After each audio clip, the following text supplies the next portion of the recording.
दूसरा अमल हुजूर सल्लल्लाहु अलैहि वसल्लम ने क्या किया, अभी आपने सुना है कि आपने मस्जिद नबवी में सिर्फ नमाज ही नहीं पढ़वाई, आपने वहां तालीमी इदारा भी कायम किया। दीनी तालीम भी उसमें होती थी और बड़ी तादाद में होती थी, बोर्डिंग भी थी। डॉक्टर हमीदुल्लाह साहब ने लिखा है कि बाज़ दफ़ा 200 लोग बैक वक्त उस बोर्डिंग में होते थे और मुख्तलिफ औकात में 80 सहाबा हैं जिनका हुजूर सल्लल्लाहु अलैहि वसल्लम ने बहैसियत टीचर उनमें तकर्रुर किया था। और उस जमाने की जो मॉडर्न एजुकेशन थी वो दो चीजें थी। अरब लिखना नहीं जानते थे, तो लिखाई और लिखी हुई चीजों की पढ़ाई, यही उस जमाने की सबसे बड़ी असली तालीम थी, वो भी हुजूर सल्लल्लाहु अलैहि वसल्लम ने दिलाई। और दूसरे अरब अरबी जबान के अलावा किसी जबान से वाकिफ नहीं थे, वो दूसरी जबान को जबान ही नहीं मानते थे। दूसरी जबान बोलने वालों को अजमी कहते थे, गुंगा कहते थे। हुजूर सल्लल्लाहु अलैहि वसल्लम ने इस तसव्वुर को ख़त्म किया और सहाबा को तालीम दी कि वो दूसरी ज़बानें भी हासिल करें। अभी हज़रत ज़ैद इब्न साबित रज़ियल्लाहु ताला अन्हु का जिक्र आया। डॉक्टर हमीदुल्लाह बहुत बड़े मुहक़्क़िक़ हैं, उन्होंने लिखा है कि हज़रत ज़ैद इब्न साबित रज़ियल्लाहु ताला अन्हु ने हुजूर की हिदायत पर अब उस ज़माने की 12 ज़बानें सीखी। तो आपने मस्जिद नबवी को दीनी तालीम का तो मरकज बनाया ही, लेकिन आपने असली तालीम पर भी तवज्जो दी। आपने अभी सुना कि उस वक्त जबकि मक्के में मुसलमान भूखे रह रहे थे, हजरत आयशा सिद्दीक़ा रज़ियल्लाहु ताला अन्हा फरमाती हैं 2-2 महीने ऐसे गुजर जाते थे कि हमारे घर में आग सुलगाने की, चूल्हा सुलगाने की नौबत नहीं आती थी, सिर्फ खजूर और पानी इस पर गुजर होता था। अगर मक्के के जो लोग, उन्होंने हमला किया मुसलमानों पर और मुसलमानों ने मुकाबला किया और वो कैद किए गए, अगर हुजूर सल्लल्लाहु अलैहि वसल्लम इसरार करते कि तमाम लोग माली फिदिया अदा करके रिहाई हासिल करें, जरूर मक्के के लोग उसके लिए तैयार हो जाते। लेकिन आपने फरमाया कि इनमें जिन लोगों को लिखना और लिखी हुई चीजों को पढ़ना आता हो, वो हमारे 10 बच्चों को, 10 नौजवानों को लिखना पढ़ना सिखा दें, यही उनका फिदिया है। हुजूर ने क्या तालीम दी? हुजूर ने यह तालीम दी, फाका करो, पेट काटो, लेकिन अपने बच्चों को तालीम से महरूम न होने दो। और सिर्फ दीनी तालीम के लिए फाका नहीं करना है, असली तालीम के लिए, मॉडर्न एजुकेशन के लिए, उसके हासिल करने के लिए भी फाके को गवारा करना है।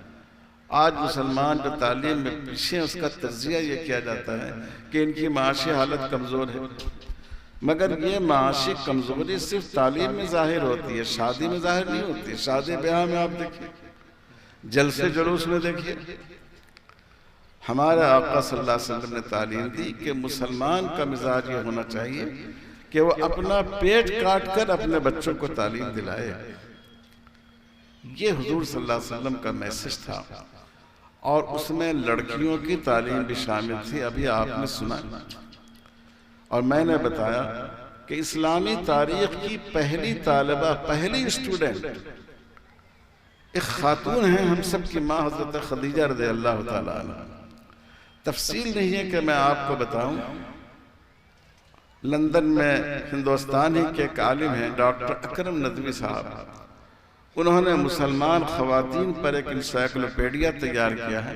कितने 6000 औरतों का जिक्र है, 10,000 खवातीन का जिक्र, और उसमें बड़ी तादाद हुजूर सल्लल्लाहु अलैहि वसल्लम की सहाबियात की। हुजूर ने इतनी ज्यादा उनको, उनकी तालीम को अहमियत दी और हमने लड़कियों को यूं ही छोड़ दिया।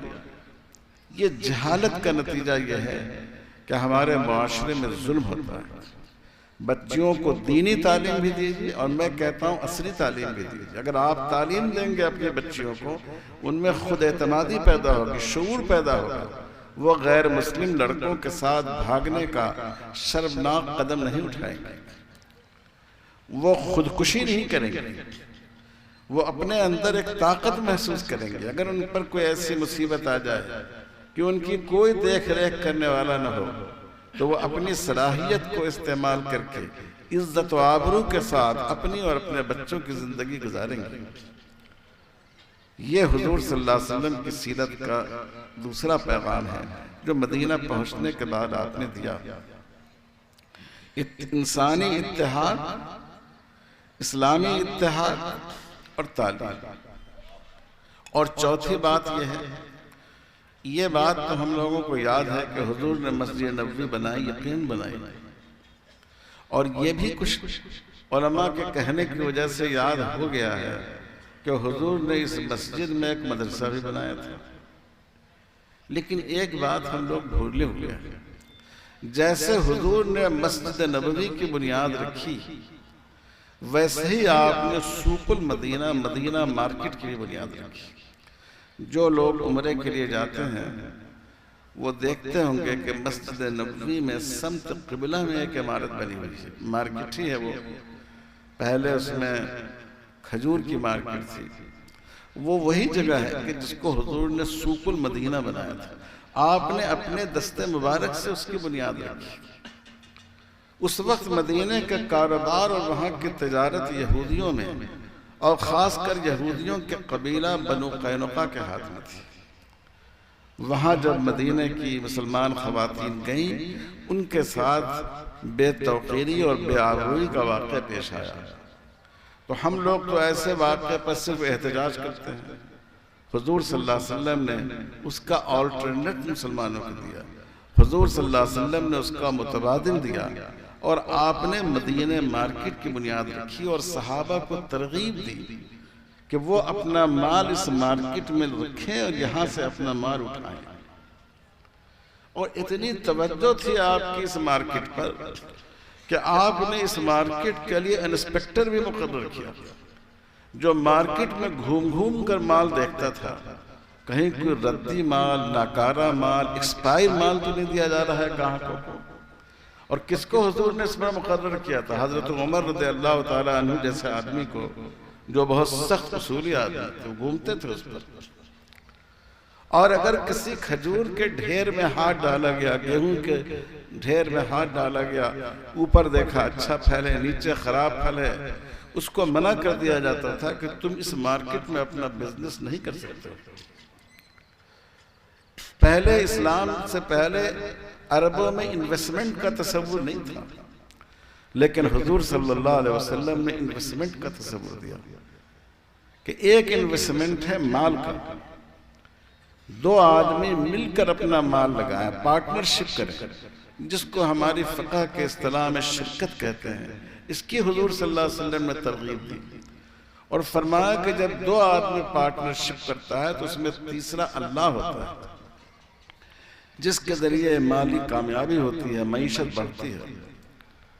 और दूसरे आपने पार्टनरशिप की तालीम दी कि एक आदमी की महारत और दूसरे आदमी की दौलत, जिसको हमारे फ़ुक़हा की इस्तिलाह में मुज़ारबत कहते हैं। आपके पास तजर्बा है, आप पैसा नहीं है, आपके भाई के पास पैसा है। अगर आप दोनों मिलकर काम नहीं करेंगे तो न उनका तजर्बा काम आएगा, न आपका पैसा काम आएगा। तो हुजूर सल्लल्लाहु अलैहि वसल्लम ने फरमाया कि जिनके पास सरमाया हो वो अपना सरमाया अपने तजर्बाकार साथी को दे, उनकी महारत और उनकी दौलत और जो नफा हो उसको आपस में तकसीम कर लें। हुजूर ने मईशत को तरक्की देने के तरीके सिखाए। मदीना मुनव्वरा में जो अंसार थे वो आम तौर पर एग्रीकल्चर से वाबस्ता थे, काश्तकारी से वाबस्ता थे। चूंकि मदीने की ज़मीन जो थी वो एग्रीकल्चर लैंड थी, खजूर भी होता था और बाज़ दूसरी पैदावार भी होती थी। रसूलुल्लाह सल्लल्लाहु अलैहि वसल्लम ने अंसार की हौसला अफजाई की। आपने बहुत से कुएं खुदवाए, चूंकि वहां एक बड़ा मसला आबपाशी का था। कुएं खुदवाने की फजीलत बयान फरमाई और आपने फरमाया कि किसी जमीन को पड़ती न छोड़ा जाए, क्योंकि अगर आपने जमीन को पड़ती छोड़ दिया तो सिर्फ आपका नुकसान नहीं है, समाज का नुकसान है। अगर उसमें पैदावार होती तो आपको भी फायदा होता और बिलवास्ता समाज को भी फायदा होता। और हुजूर ने फरमाया, देखिए कितनी कैसी प्यारी बात हुजूर ने फरमाई, अगर तुम कोई दरख्त लगाओगे और उसके फल में से कोई रास्ते से गुजरने वाला खा ले, कोई जानवर खा ले, ये भी तुम्हारे लिए सदका है। और अगर तुमने कोई पौधा लगाया, खेती लगाई, धान लगाया, गेहूं लगाया, तुमने जो फायदा उठाया वो तो उठाया ही, लेकिन अगर जानवरों ने उसमें से खा लिया, परिंदों ने खा लिया, ये तुम्हारे लिए सदका है। या आपने हौसला अफजाई फरमाई, और इतनी हौसला अफजाई फरमाई। आजकल लोग माहौलियात की बात करते हैं और कहा जाता है कि दुनिया का सबसे बड़ा मसला पॉल्यूशन है, लेकिन हुजूर सल्लल्लाहु अलैहि वसल्लम ने उस वक्त फरमाया कि अगर तुमको यकीन हो कि आज क़यामत आने वाली है और तुम्हारे हाथ में एक पौधा हो, तो तुम शाम होने और क़यामत के आने से पहले उस पौधे को लगा दो। इतने आपने दरख्त लगाने की फजीलत बयान फरमाई। उस वक्त मईशत के, कमाने के जितने वसाइल थे, आपने उन सब की हौसला अफजाई फरमाई। एक सहाबी हुजूर की खिदमत में आए, उन्होंने मुसाफा किया आपसे। उनका हाथ बहुत ही खुरदरा था, सख्त था, और हुजूर सल्लल्लाहु अलैहि वसल्लम का दस्त मुबारक सहाबा कहते हैं कि रेशम से ज्यादा नर्म था। तो जाहिर है कि जिसका हाथ नर्म हो, सख्त हाथ की खुरदराहट उसको और ज्यादा महसूस होगी। आपने उनसे पूछा कि तुम्हारे हाथ इतने सख्त क्यों हैं? कहने लगे, अल्लाह के रसूल, मैं मजदूर आदमी हूँ, मेहनत मजदूरी करता हूँ, पानी खींचता हूँ, उसी से अपनी और अपने बच्चों की जरूरियात पूरी करता हूँ। तो हुजूर सल्लल्लाहु अलैहि वसल्लम ने उनके हाथों को बोसा दिया। सीरत में हुजूर ने इनके सिवा किसी के हाथ को बोसा नहीं दिया। एक मजदूर जो हलाल रिज़्क़ हासिल करने के लिए जिसके हाथ सख्त हो गए, हुजूर ने उनको इतनी इज्जत दी कि आपने उनके हाथों को बोसा दिया। तो इस्लाम ने कहीं ये नहीं कहा कि हाथ पांव तोड़कर घर में बैठ जाओ। और आजकल मुसलमानों में यह आदत हो गई है कि काम का हर घर में कोई न कोई एक बेरोजगार बैठा हुआ है। नौजवान वो बेरोजगार है। एक तसव्वुर ये हो गया कि ये काम कैसे करें, वो काम कैसे करें। ये बेरोजगारी इस्लाम में बहुत ही नापसंदीदा चीज। आप देखिए, अल्लाह ताला ने कुरान मजीद में इरशाद फरमाया, जुमा का बयान करते हुए, फ़इज़ा क़ुज़ियतिस सलातु फ़ंतशिरू फ़िल अर्द वब्तगू मिन फ़ज़लिल्लाह। आप जानते हैं जुमा का दिन दुआओं का दिन है, जुमा का दिन दरूद शरीफ पढ़ने का दिन, कबूलियत का दिन है। लेकिन हुजूर ने ये नहीं फरमाया कि जब नमाज पढ़ लो जुमा की तो बैठ जाओ तस्बीह पढ़ते रहो। आपने फरमाया कि नहीं, फ़ंतशिरू फ़िल अर्द वब्तगू मिन फ़ज़लिल्लाह। नमाज पढ़ लिया आपने, अब जमीन में फैल जाइए, कारोबार में जाइए, मंडियों में जाइए, अल्लाह की रोजी को तलाश कीजिए, मेहनत कीजिए। ये मिजाज हमें मुसलमानों में पैदा करना